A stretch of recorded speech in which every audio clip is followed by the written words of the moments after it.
ginnaaw bu nu sante yàlla julli si yonent bi sallallahu taala alayhi wa sallam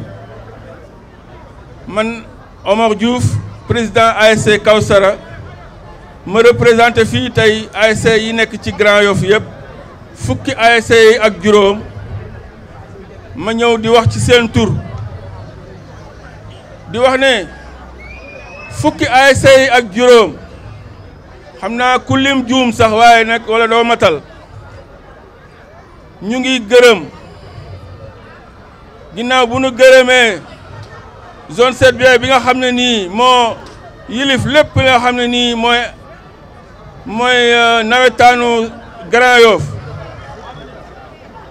ñu ngi gërëm ñëpp ñi fi teew particulièrement ñu ngi gërëm sunu sëriñ sunu yaakaar sëriñ Fallou Mbacké di ko ñaanal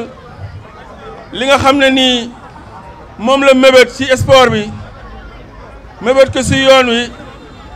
yàlla defal ko ko yàlla mën na ko yàlla def ne leen amiin ñu ngi sant ñu ngi wax ne ci turu ASC yëpp ñu ngi ñaanal sëriñ bi bu baax ak ñëpp ñu fi teew ndax xam nga ne lii nekk na loo xam ne nii lu rafet la du ma ne c'est une première waaye lu mel nii gëj na fee am kon nag bu fi lii amee sëriñ bi def ko en tant que président wu Darou Salam ñëw def ko ci zone 7B nekk na loo xam ne nii ñëpp a ko rafetlu ñëpp ci sant ñëpp ci kontaan vraiment sëriñ bi ñoo ngi lay ñaanal li nga xam ne nii moom nga mébét ci sport Sénégal yàlla defal la ko ci ni nga ko bëggee yàlla mën na ko yàlla def asalaamaaleykum wa rahmatullahi wa barakaatu. dañuy jël kàddu jokko représentant du maire mu daal di mën a wax li nga xamante ne nii moom mooy geste bi mais tamit jox ñu yóbbeel bi nga xamante ne nii moom la ñu war a demee ci championnat national populaire bi nga xamante ne nii zone 7B nan la ko amal fii ndaxte ñoom suñu ay kilifa lañ nekk ci gox bi mais tamit seen message dafay am fu muy porter am fu muy yegg monsieur le maire. asalaamaaleykum ñu ngi nuyu ñi fi teew ñëpp di jiital ci nuyoo bi Serigne Gallas Mbacké man nag maa ngi tudd Ousmane Gueye nekk adjoint au maire chargé du sport et des loisirs mais su ma fi ñëwee itam dama ñëw ci turu suñu kilifa muy le premier magistrat de la commune monsieur le maire Madiop Diop ànd ak délégation bi monsieur Fallou Khouma mi sama président commission ànd aussi ak le secrétaire municipal El Hadj Omar Gueye li ñu fi waral nag ñun suñu teewaay en tant que commune ndax sport dafa nekk compétence bu ñu transféré aussi ci collectivités locales yi suñ fi ñëwee nag dañoo ñëw ci turu maire en tout cas di d'abord souhaiter la zone 7B ñu ngi leen di souhaiter une très bonne saison sans violence ak aussi fair play loolu ñu ngi koy wax yëkkati ko ci turu maire de la commune de Grand Yoff di ñëw nag ci li ñu fi tax a daje en tout cas man nekkoon naa président commission de 2009 ba fii may wax ak yow maa ngi yëngatu ci wàllu sport kon 2009 ak léegi yàgg na fekkee naa ci lu bari mais geste bi nga xamante ne ni moo am en tout cas 2009 ak léegi maa ngi koy doog a gis te Serigne Gallas moo ko def di président Darou Salam kon Serigne Gallas si turu maire mu ngi lay nuyu bu baax di la sant gis na aussi sa taxawaay fii ci Grand Yoff rawatina aussi ci wàllu sport et je pense que li nga def dafa nekk loo xamante ne ni lu rafet la ndax kenn réerewul mbir këne commune Grand Yoff ci budget am dafay voter chaque année lu mel nii di ko jàppale ASC yi ci suñuy démarrer saison bi di leen jox aussi ay subventions et je pense que kon ku mel ni yow boo ñëwee nga comprendre loolu xam ne aussi sport c'est l'affaire de tous sport nekkul yëfu benn nit kon su la yàlla dimbalee nga nekk nitu sport nga ñëw yëkkati lii di ko dugalaat encore ci njabootu maire ndax zone 7B ci njabootu maire la ñu bokk di nuyu président Seydou bu baax di ko féliciter par rapport à sa réélection kon ñu xam ne rek lépp li ngay def nii maire gis na ko te mu ngi koy rafetlu bu baax di la ci gërëm di la ci sant. salaamaaleykum mbokki Grand Yoff salaamaaleykum waa zone 7B maa ngi jël kaddu bi au nom du comité directeur de la zone 7B di nuyu tous les présidents présents ici di nuyu notre généreux donateur Serigne Mbacké, notre grande dame marraine Awa Sarr Aw, monsieur le maire Ousmane Gueye, monsieur le secrétaire municipal El Hadj Omar, le recteur professeur Mamadou Sidibé, le directeur du stade Diagley Bakayoko et tous les présidents d'ASC présents, toutes les autorités aussi présents. Président Yann, ñu leen nuyu. Ñu ngi nuyu aussi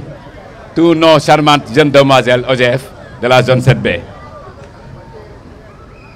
Ñu ngi nuyu aussi tous les journalistes ici présents di leen jox kenn ku nekk seen wàccuwaay. Tout d'abord ñu ngi gërëm Serigne Gallas ci geste bu mu def nii waaw waaw damay tourner ça c'est bon. Je crois que ba ma nekkee délégué ba léegi yàgg na et pourtant c'est la première fois que je vois en début de saison benn geste aussi généreux que ce geste-là lu ñu doon faral di gis daal mooy subvention maire di ko joxe te mu ngi koy joxe chaque at je crois ren neen dina ko joxe incha allah mais à part cela nit ñi en fin de saison dañu doon dimbali te ñëpp lu ñu xamee nawetaan ak nu mu méttee dimbali la en début de saison par un jeu d'équipement des ballons et matériel sportif ñun ñëpp ñu ngi koy saluer di ko gërëm di ko ñaanal yàlla fulal ko li si des ba lu weesu njorto mu jël ko si di remercier ñëpp di ñëw nag di lancer un appel à toute la population de Grand Yoff concernant le nawetaan 2025 bu ñu nar a démarrer le vendredi à partir de 15 heures incha allah mooy le message de fair play à tout un chacun à tout un Grand Yoffois tey rek ñu ngi profité ci occasion di féliciter l'ASC Galgui qui est sorti victorieux de son match contre l'ASC Rakadio de la zone 8B tey ñu jotoon nekk stade gis nañu stade Birane Ly nu mu mel par rapport ak stade Diagley Bakayoko ñuy lancer ñëpp ne stade Diagley Bakayoko ñun ñëpp suñu patrimoine nu mu doonee alalu directeur alalu maire loolu la nekkee alalu Seydou Diémé noonu la nekkee alalu madame la marraine noonu la nekkee alen Sëñ Fallou Galas ñun ñaan yàlla rek nawetaan bi ñu jëm ñu dugg ci bismillahi rahmani rahim jënd ci alhamdulillahi rabbil alamin parce que toutes les 15 ASC sont issus de la commune de Grand Yoff 4 catégories vont compétir les U13 seront en compétition c'est-à-dire les moins de 13 ans la sélection cadette sera en compétition c'est-à-dire à partir de 15 16 17 ans 18 ans senior c'est à partir de 18 ans jusqu'à 35 ans 40 ans aussi il y aura la sélection des vétérans kon maanaam ñëpp mën nañ compétir au-delà de ça il y aura les compétitions culturelles je ne vais pas dire théâtrales mais des compétitions culturelles qui seront organisées entre le skatepark de Padoua des HLM Padoua le rond-point de la mairie la maison de la culture urbaine la maison de la culture qui est au niveau du foyer des jeunes kon ñu xamee ko noonu au-delà de ça aussi il y aura l'aspect éducatif avec une coproduction avec la sécurité routière qui va concerner les jeunes qui ont entre 8 et 12 ans ñoo xam ne dañ leen yóbbu Shell jàngal leen luy sécurité routière chaque ASC am na possibilité yóbbu 15 jeunes de préférence des jeunes yi nga xam ne bu ñuy jàngi dañuy jéggi tali pour leen di jàngal code de la route bu loolu weesoo dina am sport éducatif avec l'imam là il est là le président des imams et oulémas de Grand Yoff et le curé des séances de jeûne en herbe seront organisées concomitamment avec le curé et l'imam en sensibilisant les jeunes de Grand Yoff sur la non-violence et l'esprit de vivre bien en commun, l'esprit fair play. loolu yëpp bu ñu ko bëggee def nag il faut que ñu am ñu mel ni Sëñ Fallou Galass ak la marraine pour di ñu gunge ak la mairie surtout ñi ngi ñaan nos jeunes filles et nos jeunes dames ñu intégrer massivement leurs ASC. ñu ngi ñaan aussi au président d'ASC de faire des programmes éducatifs et culturels massivement au-delà du football kese parce que le nawetaan ce n'est plus un tournoi de football. À part l'État du Sénégal, il n'y a pas une structure beaucoup plus organisée que le nawetaan tey dafa daloon benn période rek mu bëri woon coow mu xaw a nekkoon en décadence mais Inch'Allah à travers la zone 7B nous allons relancer le mouvement nawetaan l'ORCAV de Dakar l'ORCAV de Dakar l'ONCAV te Inch'Allah sous peu Grand Yoff sera au cœur de tout le changement qui doit s'opérer au niveau du Sénégal ñu ngi remercier ñëpp di gërëm ñëpp. action bu mel nii bu ñu ma waxee pour ma wax si dinaa ci wax. parce que vraiment donateur bi li mu def nii dafay wane ne bëgg na sport développé wu ci Grand Yoff donc ñu di ko féliciter di ko ñaanal yàlla bàyyi ko fi ba ëllëg dawen mu mën lu ëpp li mu mën ren. may profiter rek ci sama parole bi di leeral aussi tout à l'heure information bi nga xam ne Madior moo ko def. Assemblée générale gaal gi à l'unanimité ñoom ñoo décidé ne terrain gaal gi dañ koy sopp tuddee ko terrain Balla Deme parce que Balla Deme dafa nekk benn figure emblématique wu nawetaan fii d'abord ci Grand Yoff mais sport ci Dakar barki Dembo Ndiaye rek la ko Ligue de Dakar sargal loolu day wane ne c'est une personnalité c'est une figure emblématique du sport moo tax ñu décidé. donc nar ko tuddee terrain bi procédure yi ñu war a def yëpp dinañ ko def dinañ dem mairie ak fi ñu war a dem yëpp te bés bu ñu waree def cérémonie bi dinañu invité Grand Yoff yëpp invité Ligue de Dakar invité fédération sénégalaise de football ñu ñëw fekkee ko ñu àndandoo daal di sargal suñu doom jooju muy Balla Deme. may féliciter aussi Seydou Diémé parce que vraiment depuis bi nga nekkee président zone gis nañu li nga teg ñun nag ay doomu Grand Yoff lañu. lu ñu mën a def mooy nit bu jëlee lu baax pour Grand Yoff dañ koy accompagner jàppale ko en tout cas ñun lépp lu ñu mën dinañ ko def pour que nawetaan 2025 bi am une réussite totale di lancer encore un appel à la jeunesse de Grand Yoff man mii final bi passé man la ñu xaañoon donc ça veut dire que dama war a bokk ci ñi nga xam ne dañu sensibiliser jeunesse bi pour ñu éviter violence amul njëriñ sport àndul ak violence kon ñu leen di lancer un appel stade Diaguil Bakayokho dafa tuuti donc bu fekkee ne dañoo décider football fa nawetaan c'est parce que nous avons confiance en vous kon li nga xam ne rek moom lay ñaan nawetaan dina commencer vendredi ñu ngi ñaan yàlla dugg ci ak jàmm ñaan yàlla ñu dem ba final sans incident maa ngi sant ñëpp di gërëm ñëpp wasalaam. bismillahi rahmaani rahim asalaamualeykum wa rahmatullahi wa barakatuhu ñoo ngi nuyu ñu fi teew ñëpp maa ngi jiital ci nuyoo bi kilifa yi nga xam ne ñoo fi nekk su ma jiitalee président rek mu yóbbaale ñëpp ñu ngi leen di ziare ñëpp di baalu ak ci retard bi ndax dafa am lu mel ni lu ñu nekkoon rek loo xam ne day dellu ci wàllu aima yi may sant yàlla bu baax ci li nga xam ni boole lañu ci lii tey ndaxte dañuy wax ni sport dafa nekk loo xam ne dafa transversal amul benn département wala benn compartiment boo xam ci activité nit rek amul sport te ku wax sport wax paix kon moo tax ku ñu woo ci loolu rek woo nga ci loo xam ne moom nga ñu war a njëkk a woo kon ñuy sant yàlla di sant le président de la zone 7B muy Seydou Diémé à travers lui tout le comité directeur di wax rek ni sunu wax moom waxu appel lay nekk rek boo xam ne ni ñu ko daan defee chaque année mooy di woo ndaw yi di woo acteurs yi muy acte sportif yi di culturel di tout le monde di woo toute la jeunesse de Grand Yoff et tout le Sénégal par ricochet si jàmm di xam ni bu ñu waxee mouvement nawetaan dafa nekk loo xam ne outil la boo xam ni ñun bu ñu percevoir chance bi ñu am ci loolu Sénégal dañ koy fonk bu baax a baax kon suñu appel day nekk appel à la paix appel u jàmm mooy di ñaan yàlla zone 7B ak ONCAV yëpp organiser match yëpp benn bu nekk mu commencé bismillahi rahmaani jeex alhamdulilahi rabbil alamin yàlla defal ñëpp jàmm et man damay wax tout le temps benn bis maa ngi koy wax ci dialogue bi maa ngi tase ak le président Amadou Kane ma ni ko dañu mos a tase 20 ans si ginnaaw ba ma ñu koy ñëw ci mouvement da nga foogoon ni man du ma ci yàgg ndax su ma waxee da ngay oustaz lii du soo yëf ma ne ko dinaa ci dugg ba màgget si ba bàyyi si ba dem ci nekk ci leneen tey ma nekk le président du collectif des imams de Grand Yoff nekk le président du conseil national des imams oulémas du Sénégal ma nekk un pur produit du mouvement nawetaan man li ma nekk nawetaan moo ma ko def depuis cadet ba mu mag nawetaan moo ma def li ma nekk yëpp te fee la ñu xam jàmm leen kon mouvement nawetaan nekk école boo xam ñun ñëpp dañ ci war a jàpp may woo tous les acteurs ñu jàpp ci outil bi nga xam ne mooy le mouvement nawetaan muy ta loolu suñ koy jàpp mooy jàppale jàmm ku jàppale jàmm nag sa bopp nga jàppale may woo tous les jeunes ñu xam ne yëf yi ñoo ko moom yàlla yàlla defal ñëpp jàmm yàlla defal sutura maa ngi ñaan président zone 7B ren ji nga am jàmm am nu mu tudd saison bu paisible boo xam ne vraiment saison yi fii yëpp mooy ndax yàlla defal loolu c'est un jeune vraiment qui a appris ñun nekkandoo woon comité directeur mais mu ne xale bu nangoo jàng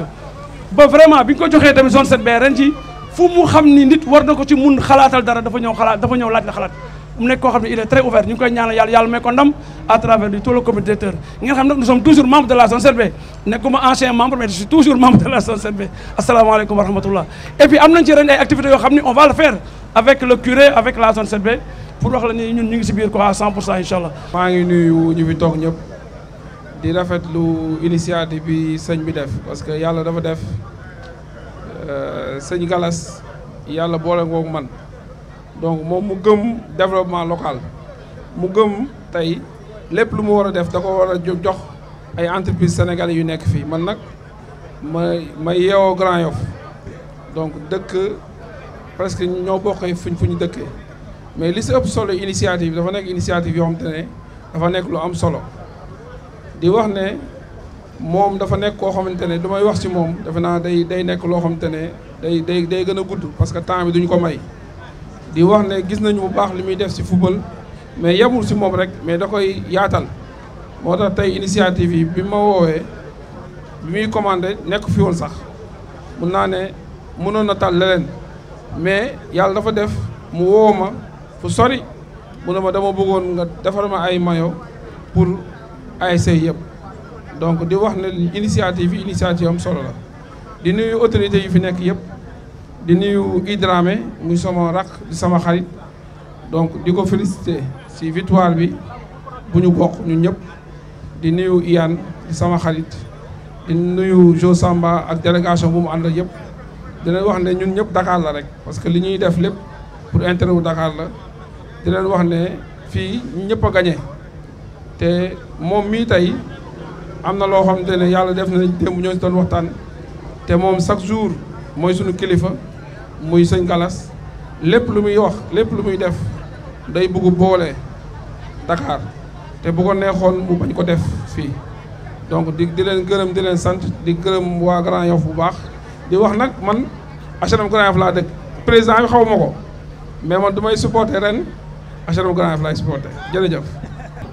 tey ñu ñëw fii ci Grand Yoff gis nga def ndaje lu am solo dajale ASC Grand Yoff yëpp jox leen ay maillot ay bal ay jumtuwaay yi nga xam ne dafa jëm ci wàllum tàggat yaram tey sëñ bi ñu ngi woon xam tey ban yëg-yëg nga am. waaw xanaa yëg-yëgu mbégte rek maanaam mbégte moo xam ne moom yemut fenn ndax waaw maa xam nga sport moom maanaam boo ci nekkee maanaam koo tane rek danga ko war a jàppale maanaam loolu daa war a law maanaam li exemple la ji muy bon muy nawetaan bon muy championnat ak lu mën a doon maa kenn ko ne gox ba nga nekk ma nga jàpp ci bon bu ñëpp defee loolu rek bon booloo mooy doole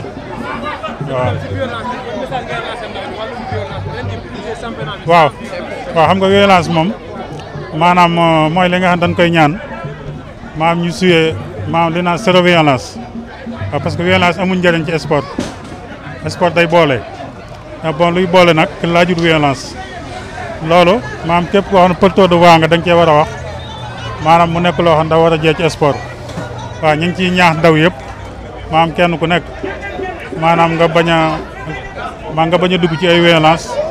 maanaam bañ koo jege ma ca nekk ci luy defar waaw. Je suis vraiment satisfaite de cette organisation et je remercie le président Serigne Galas Mbacké de cet acte noble de promouvoir pour la jeunesse, pour le sport, parce que vraiment la jeunesse de Grand Yoff est une jeunesse vraiment saine. On peut voir ça à travers Serigne Galas, parce que s'il n'y avait pas cette jeunesse, Seigne Gallas n'aurait pas pu déployer tous ses moyens pour aider la jeunesse de Grand Yoff. Parce que la zone 7B, c'est la jeunesse de Grand Yoff. Alors quand vous voyez le geste du marabout Serigne Gallas Mbacké, normalement ça doit servir d'exemple aux Sénégalais, normalement. Bon, j'appelle tous les acteurs de venir de prendre exemple sur Seigne Gallas, d'aider les jeunes dans tous les secteurs, dans tous les domaines. Parce que ASC, ce n'est pas seulement le football, il y a d'autres activités. Bon, j'appelle tous les acteurs culturels de venir participer pour le développement de Grand Yoff. J'ai vu dans la cérémonie, vous avez beaucoup insisté sur la non-violence. Nous sommes à quelques jours du démarrage des activités de vacances, les navétanes. Quel appel lancez-vous à l'endroit des populations pour que les choses se déroulent dans le fair play? D'abord, je souhaite à la zone 7B un bon démarrage de la saison